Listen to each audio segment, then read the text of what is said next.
Hello and welcome to the Weekend Edition. I'm Dr. Kingol. We have a great show lined up for you. Now, what in the name of a cake was that weapon or object that Uganda Airlines used to celebrate their first anniversary? You know, the moment I saw it, I was like, kama hivi ndio kuko, maybe President Museveni does not look the way we think he looks like. If this is how they could make a cake now present, you could find that President Museveni actually looks like Trey Songz in real life. Most people are making fun of how this plain cake looks like on the outside, but wait till you see exclusive footage from inside that plane. Hii kitu unaweza kula tumbo yako ikose kuguruma kweli. But then again, come to think of it, what is it with Ugandans and planes? Have you seen the planes they even use in their movies? Target confirmed. Target confirmed. Drop the bomb, man.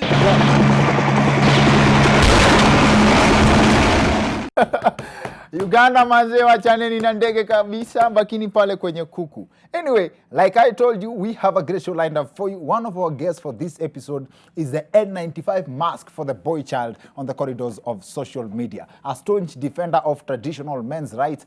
Wale wamekutana naye pale kwa ama na opinion zake pale kwa Twitter ama Facebook, wanajua yeye ni stima.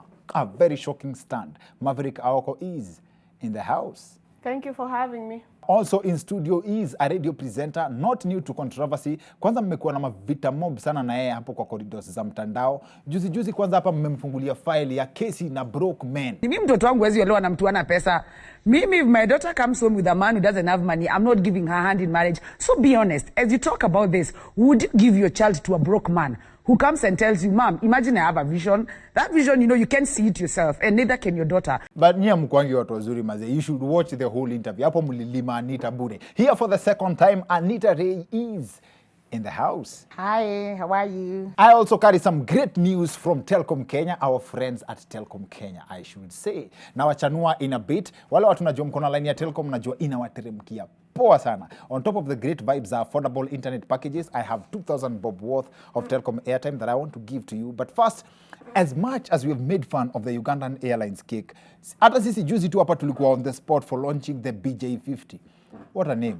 The BJ50 actually is an upgrade of what used to be ile gari ya sausage na mayai. The difference is, with the BJ50 you can carry your customers huko ndani. Kanjo akitokea, mrembo, ingia nikakugongea gara, hapa tutasubulio. Na haka kagari pia usikaone hivyo. The retail price is 450k. You can be there, unajiambia ati for $500,000 you can get a better car from Japan Z. This is a locally made car. The spare parts are readily available. In fact, kitu iko nayo yenye wheelbarrow haina ni mataa. Hii ukipata hata dent, hakuna kusumbuana na mechanic, unaingia kwa hardware. Kama mbaya funika na sufuria.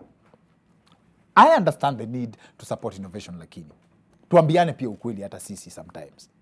Tuambiane tu ukweli. You cannot discover something that already exists. In fact, when I see people going as far as making their own cars, I see strong potential in them to solve a problem, just that the energy is focused in the wrong direction. Na vile sisi pia saa ingine sisi sukuma sana. Unajua hata kama ni pressure ya kujitengenezea vitu. Ken Free Kiberenge, in fact, juzi alitweet pictures mapipe ziko labeled made in Brazil. Akauliza, what do we actually make in Kenya? Tumetengeneza BJ50 na madoli, zile madoli. Hizi madoli kwanza nilisikia mkiongea vibaya ati kwani wametengeneza wakisi peke yake. Please, let's be kind. In other news, Namibia is training dogs to detect COVID-19 in people. And doctors actually say that the dogs have up to 95% accuracy in detecting the virus. I think this is great news, but I'm not sure if in Kenya we would take it that way. Buda mazen, sioni kama nitamake mazen. Nilikuwa nishapita check zote kwa airport, lakini kuna maumbwa zimeamua kunipeleka quarantine. Come to think of it. When it's reported that dogs can detect COVID-19, and it's also said that as a gender, men are the most affected by COVID-19. And you know what they say about all men? Does it mean that this innovation was inspired by the concept of setting a thief to catch a thief? Also, the original African Cup of Nations, CAP, has gone missing in Egypt. Word is that the government there is organizing a march to help find it. I wish them all the best. Had it been stolen in Kenya, it wouldn't even take an hour for it to be found. Kuna jamaa angekuwa nayo hapo River Road. Ndugu, wewe ni mashabiki? Wewe ni wa timu gani? Oh, Arsenal. Bas, uko na 1,000 yako 5 hapo nikupee kikombe.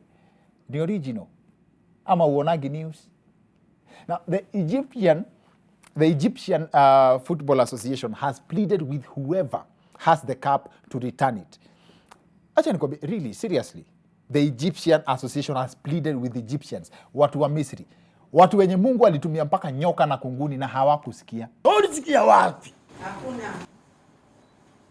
Ulisikia wapi? Ulisikia wapi? Hii inaweza kuwa mimpoa sana ya Doubting Thomases. Buda maze, unajua unaweza pata 30 GB na 1,000 peke yake. Na kama uko na unaweza pata 2 GB na bado inakuja na 2 GB tena night bundles usiku. Ama kama uko na 60 bob unaweza pata 700 MB na inakuja na another 700 MB night bundles. Ulisikia wapi? Hakuna. Ulisikia wapi? Simple answer. Umesikilia hapa kwa Weekend Edition courtesy of Telcom Kenya. Alafu pale kwenye giveaways credo ya 2,000 inaendea Ng'ang'a Steve. Tuliuliza swali on the show last week. Tukasema a journalist, I gave you a story of a journalist. Kuna mtu alini correct akasema ilikuwa Sudan. A journalist alipata mtoi akona njaa, akapiga picha mpaka allegedly huo mtoi akapass. So watu wakasema journalist angesaidia mtoi na food, na watu wengine wakasema the journalist alifanya job yake, akashare the story with the world, alafu watu wakapata intervention, watu wakakuwa na donors, watu wakatoa food. Ng'ang'a Steve akasema, you know, hata kama ni career, you need to be a human being too. You need to be a human being too. It's not always about the story making headlines. Who are you to decide who is to die and who is to get life? Are you God? I still have more airtime to give from Telcom Kenya. Alifanya kitu simple sana, alimake sure ametag Dr. Kingori na akatag Telcom Kenya. So stay tuned. Instructions zina come on the second part of the show. Now, a Twitter parody account for Kirinyaga Governor Anne Waiguru recently tweeted announcing that a Kirinyaga company that values gender equality is looking for 8 women to offload 5 trucks of cement. Please reply if interested. Why did this tweet get that much traction?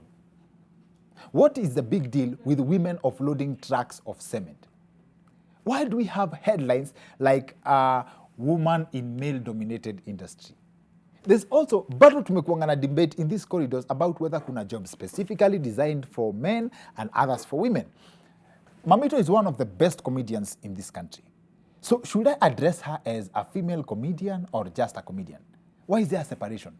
I use Mamito's example because he has very nice pieces hapa kwa mtandao on feminism. I'm not even a millionaire. Millionaire is for men. I am a willionaire. A woman millionaire. I don't need a man. In fact, leo amenitumia an electrician who was a man. Nikamwambia kwende kabisa. I can handle my things. Yeah, I think I need a man in my life. Mpigwa shoka kaka kama butita. Now, you see, there's a specific group of women who believe that they don't need men. Squeezy, wase wana addressiana as the other gender. What's the beef?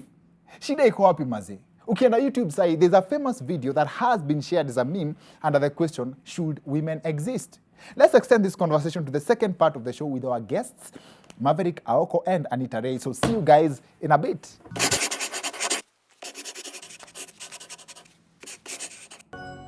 Welcome back to the Weekend Edition. I'm Dr. Kingori. We have a great show lined up for you. Kama kawaida. Hii leo hata nyinyi mnajua, mkisikia line mnajua ni moto. We have 2 ladies who are not afraid to speak their minds. Maverick Aoko and Annita Raey. Karibuni sana. Thank you. Asanteni sana. Alafu while speaking to Maverick earlier, before hata tuingia on set, akatumia jina Utopia and Prism in an ordinary sentence. So I thought it's important to have a proper backup just in case we need references. Thanks to my friend, huyu anauzanga vitabu hapo nje ya Nation Center. Anaitwa Ezekiel Oga. Ametupatia hii just in case we need to.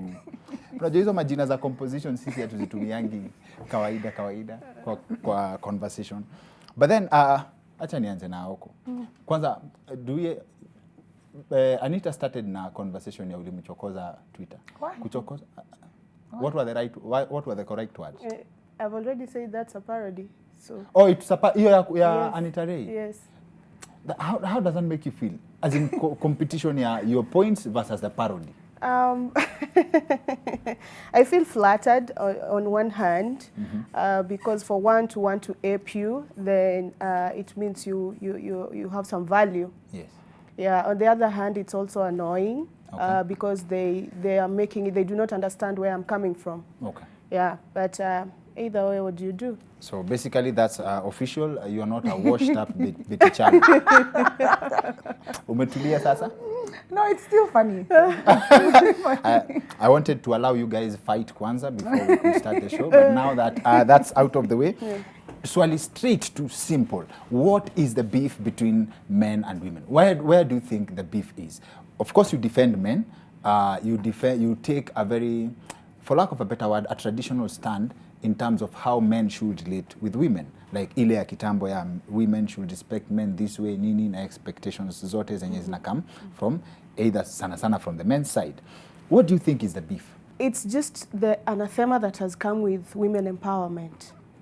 Yes. Because as the more women get empowered, the more they feel they are equal to men. And that is what I mentioned is utopia. We cannot be equal. Yes. That is why what I usually angle for is equity.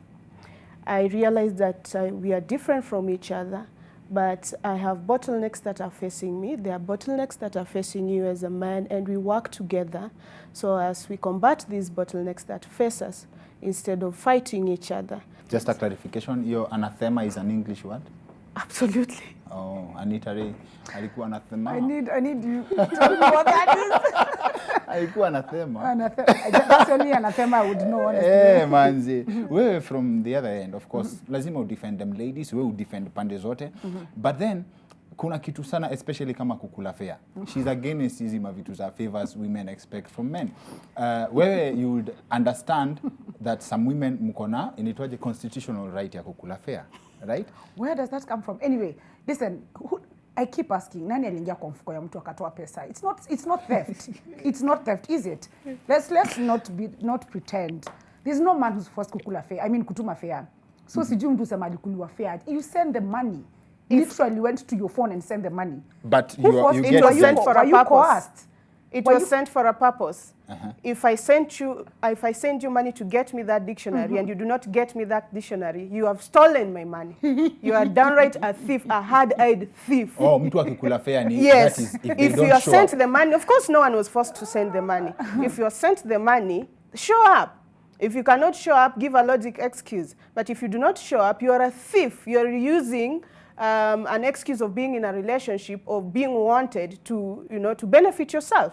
Okay. You're corrupt. You're not better than the COVID billionaires. Okay, sawa. Anita, ulikuwa unamalizia That point is ya why? extreme. COVID billionaires and kulaying fair, that is extreme. No, it's the Equal same. to- Wizi because ones are collectively, fair ya wanaume Wizi yenyewe. ones are evil.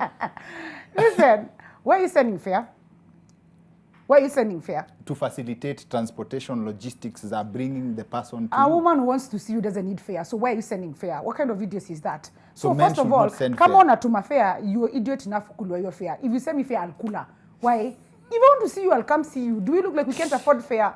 We can. We see these men, nyinyi ndio mnatufundisha hivyo. You want to facilitate, you know. Na So mwenye who am I? anaitisha, Who am I utaitisha. to of course ndaidisha. Hi, you want to come? If you're stupid enough to send.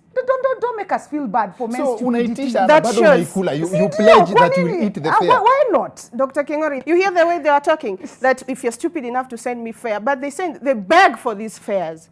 You know, most of them probably, Anita doesn't, but most of them beg for these fares. So you're being sent the money, and then you say that I didn't ask you for that money. And then they come and turn around and make themselves feel like victims, but they're not. Actually, it's the men who are victims. If you hear from the way Annita Raey is expressing her sentiments, then men are the victims.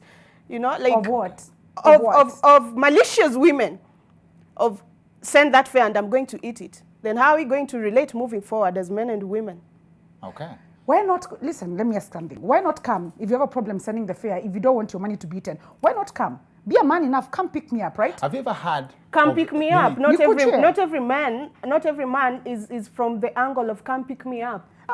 You're not as in a feminist per se Yes, I yourself, no, but there are different types of feminists. Yes, they are. Feminists. different types of feminism, right? Yeah. Which one is understandable according to you? There is, you see, first of all, I told Eva and I told you, don't call me a feminist, because feminism in Kenya doesn't exist. Thank you. Feminism in Kenya is bashing men, disrespecting men. Me, I have a tattoo of respect on my back, because that has to be the biggest thing in my life. And respect is earned the same way disrespect is earned. We have a generation of men who also don't respect themselves. Let's start there. And a generation of women that thinks, if I go on Twitter, I'm a social media, and insult a man, I'm a feminist. If I go and say I am working, I don't need a man, I'm a feminist. If I go and belittle men, I'm a feminist. That's not feminism. That's toxic feminism, you get. Feminism is going and empowering the girls, you get. Going and teaching the girls values. And mwenda mtaani kwa madem, mtaani literally, young teenagers, and tell them this is the way you empower yourself without insulting a man, without fighting with a man, empowering a woman without fighting a man. But sasa si yetu, hakuna feminism Kenya, amka utukane wanaume, amka, that's how we do, you know, there's no feminism, because we are not empowering each other at all. Okay. We're not at all. Let me debunk something. A feminist is somebody who believes in the social, economic, political equality of both sexes, not women. That is where they get it wrong. I agree with what she says, but I just want it to go on record that logically that is how feminism is defined. You can go do your research. Somebody who believes in the social, political, economic equality of both sexes, not women. The moment they made it about women, that is where they lost the plot. And I agree with her totally when she says there's no feminism in Kenya. Which begs the question, which side of this debate would you stand on? Ama, would you fall in?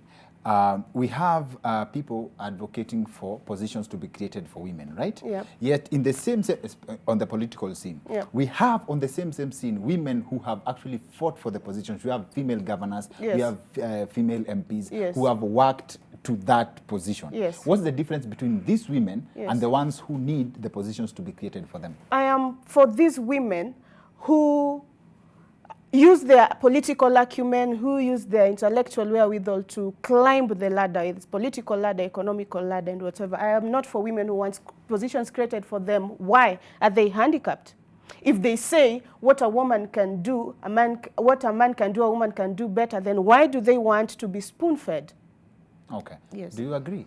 No, at all. Because, listen, whether we like it or not, and whether we want to actually pretend it can happen that a woman can create a position for herself, it's hard, it's not easy. And we don't want to be spoon-fed, we just want to be given the same chances. Trust you me. Society is messy. Society is hypocritical. Society is going to say, I'm going to give a woman the same position or the same chance, but they won't. Because let's use the most weirdest example, cheating. If a man cheats, it's workable. If a woman cheats, society is going to bash them with all the power, because society has a mentality towards women. Women should be in this place. Women should do this. Ndio maana ukiona dem makanga, you always, you know, utareact unknowingly. Ukiona dem dere kwa mat, you be like, kai, atatufikisha unknowingly. It's because it's how society, that's how we grow up. That's what we see every day. That's what we've been brought up to believe. So as much as we're saying women should fight and look for those positions for themselves, we need society to change the perception of how they look at When women. you're talking about the society, who is the society? You're talking about a society like it's some, you know, some phantom thing, like it's some edifice that you cannot climb. Society is me and you. It's me and you who make up the society. So if this thing, and it's quantifiable that women make majority of the population, more than half, then why don't you women rally each other towards, female political aspirants? Yes, that is the hypocrisy that I do not buy. If the issue is money, for instance, come with some way of getting finances for a woman, and finance a woman whatever seat, a governor seat, even president seat. Mm-hmm. The fact that you're talking about women in that person is a problem to start with. You're talking about why don't you women, you get? Why don't you women, you get? That's a problem with every woman. You'll be like, why don't you? You don't want to, everybody wants to stand for their own. You're saying you women. Yeah. You know, the whole statement, exactly. Yeah. So that's where the problem comes. No woman is going to say us women. No woman is saying us women. Even the feminists don't say us women. They say you women. We are fighting for women's rights, not for our rights. You get? That's a problem. We talk about women as other women away from the women. I don't know if that makes sense. Unongeokiwa India yo sako. Okay, so that's good news. Man code, the other gender is divided. But then when it comes to your stand on how women should be and how men should be. And this goes for both of you. Would you take the position of a second wife? Gladly. Who knows? Maybe I'm one. Yeah. Would you be married as a second wife? I don't think, to be honest, I want to get married again. You've quit. You don't need a man. No, that's not what I said. I think marriage is not for everybody. Is it anything to do with success? The idea of when women make it, they don't need men? No, I will always need a man. Trust you me. Whether it is a father figure or as a companion, I'll always need a man. Just that I'm not willing to make that lifetime commitment with anybody. Okay. Wow, that's very sad. I'm literally very sad for Annita because marriage is beautiful and she will reach at that point where she's going to hug her pillows and start calling her pet sweetie, and you want to go home to someone and have conversation. It's all an independent choice, right?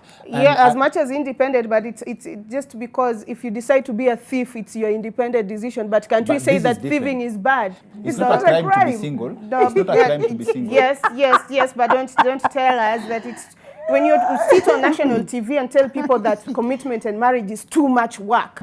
It's a two-way thing. Why don't you? And that is what the problem that I have.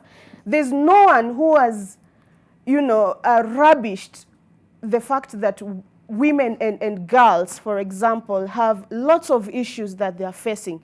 But no one is talking about the issues that boys are facing, and that's my thing. Yes, women go through issues. Yes, girls go through issues. But what about the issues that men face? Okay. Do you feel like you've defended women enough? No, I think today it's not about defending because it's not a competition. As she Of said course, when we yes. started. Of course, yes. But one thing we have to you've agree. represented. Let me use represented. Yeah, because at the end of the day, I can't stand for what she stands for because defending a man doesn't mean bashing a woman. The same way I say defending a woman doesn't mean bashing a man. So we have to both agree at the end of the day. Kila mtu abebe mzigo yake. And also, we remember these streets of social media. That's why I was laughing when we started. People who say things on social media most probably haven't experienced them. They just use this as a platform to pass time. We're Kenyans, we're creative.